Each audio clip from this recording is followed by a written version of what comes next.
Member for Hamilton Mountain. Thanks, Madam Speaker, and I want to thank my colleague for his speech.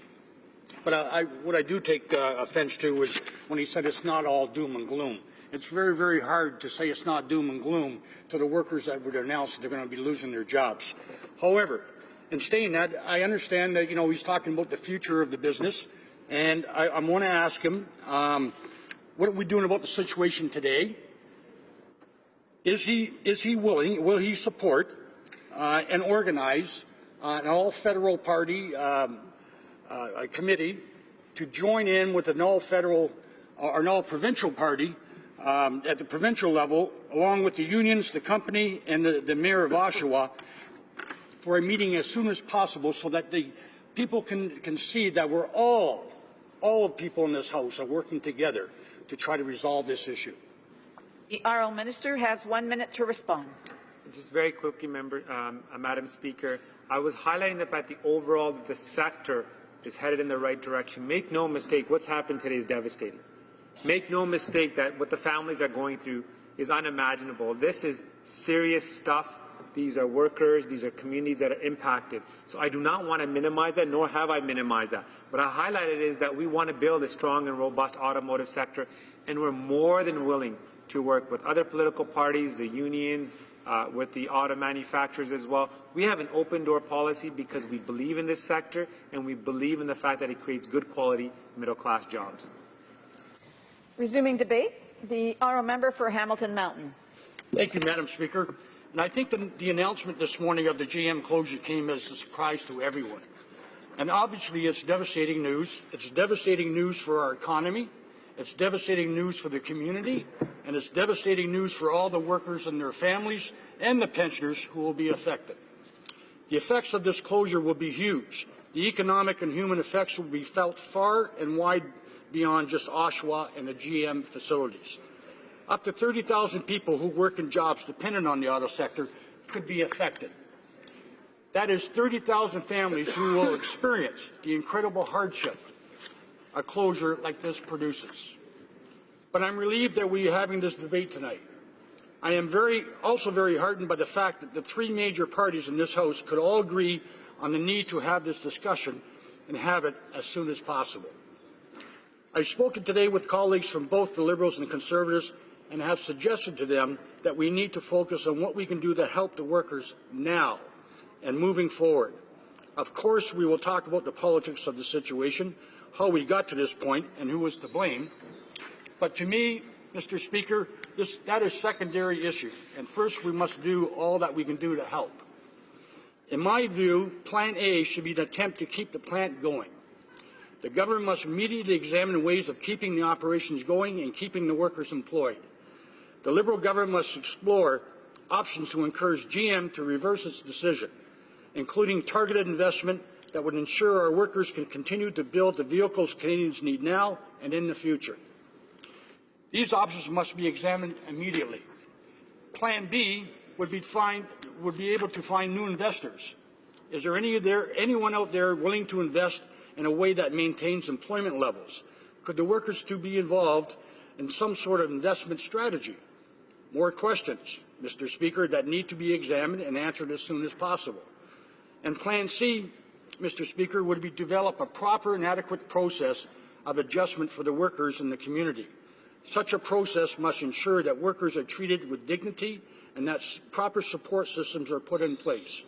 Surely we have learned that asking workers to rely on EI when their workplaces closes is not an adequate response. And everyone in Canada knows that the retraining programs offered to workers in this situation are not even close to being a real solution.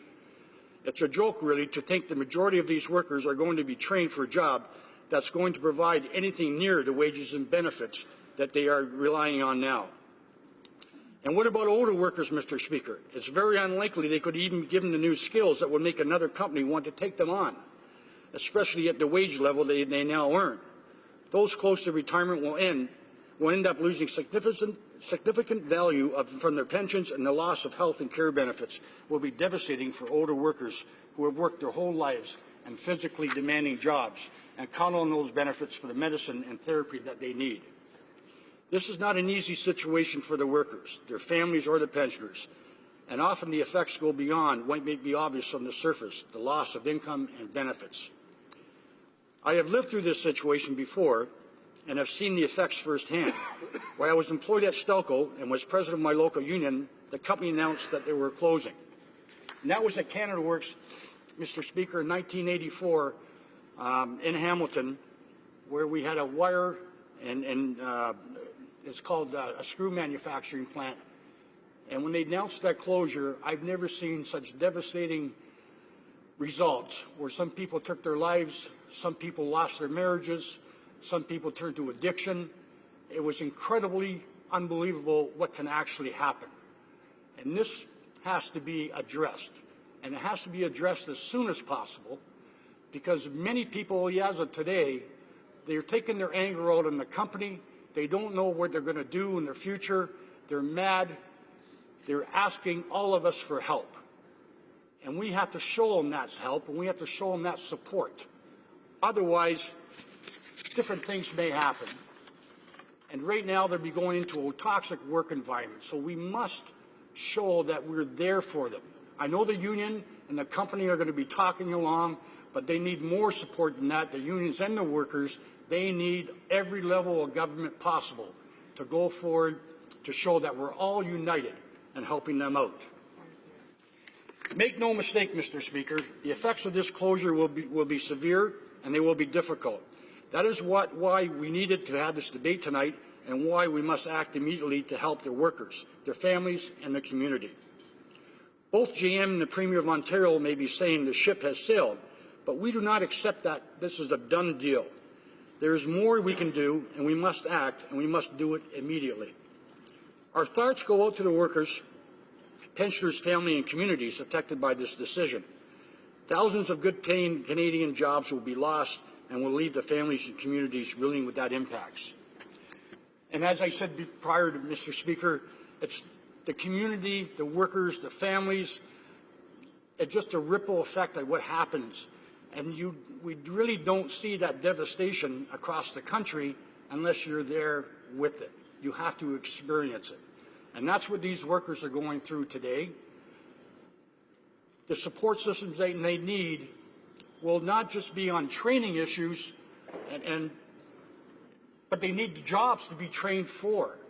And with the government saying previously that there's only precarious and get used to it and part-time and contract track jobs, that is not a very good sign to say, oh, well, we're going to train you to be what? And that is the problem that we're having. So it's very vital that this government, all of us, encourage GM to keep that plant open or find a new investor that can be either a competitor. All that stuff is there in the company. The building is there. All we have to do is do it right, and we can do it all for everybody. So I would do everything in my power to help those affected by this devastating news, and I trust all my colleagues in this House will do the same. Thank you, Mr. Speaker.